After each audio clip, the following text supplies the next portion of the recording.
পুরুষ মানুষকে তো সবাই চেনো। পুরুষ মানুষ হচ্ছে বন্য ঘোড়ার মতো।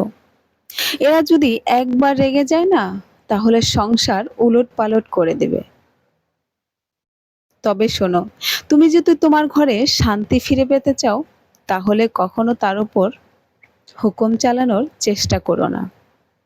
কারণ হুকুমের দাস হয়ে থাকার জন্য তার জন্মই হয়নি। তবে হ্যাঁ,